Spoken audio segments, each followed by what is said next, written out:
ബജറ്റിൽ ആരോഗ്യ മേഖലയ്ക്ക് 1431.73 കോടി രൂപ അനുവദിച്ചു ധനമന്ത്രി കെ.എൻ. ബാലഗോപാൽ. കേരളത്തെ ഹെൽത്ത് ടൂറിസം ഹബ്ബാക്കി മാറ്റുന്നതിന് 50 കോടി രൂപ വകമാറ്റി.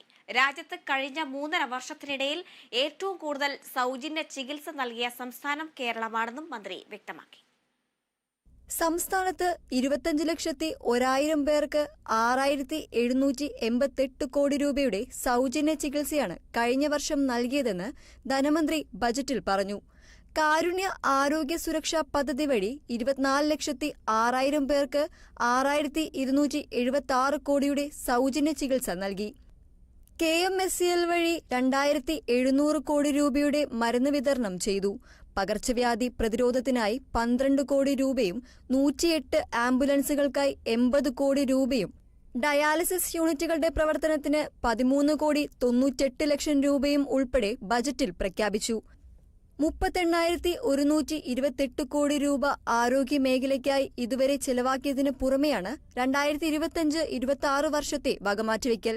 കൂടാതെ കേരളത്തെ ഹെൽത്ത് ടൂറിസം ഹബ്ബാക്കി മാറ്റുമെന്നും പ്രഖ്യാപനവും ബജറ്റിൽ ഉണ്ടായിരുന്നു. രാജ്യത്ത് കഴിഞ്ഞ 3 വർഷമായി ഏറ്റവും കൂടുതൽ സൗജന്യ ചികിത്സ നൽകുന്ന സംസ്ഥാനം കേരളമാണ്. ആരോഗ്യ മേഖലയിലായ പദ്ധതികൾക്കായി ഈ സർക്കാർ ഇതിനകം ചെലവഴിച്ചത് 38,126 കോടി രൂപയാണ്. 25-26 വർഷം ആരോഗ്യ മേഖലയ്ക്ക് 10,431.73 കോടി രൂപ വകയിരുത്തുകയാണ്.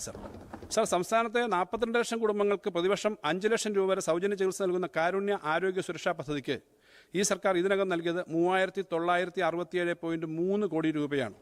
25-26 കാരുണ്യ ആരോഗ്യ സുരക്ഷാ പദ്ധതിക്കായി ആദ്യഘട്ടമായി 700 കോടി രൂപ അനുവദിക്കുന്നു.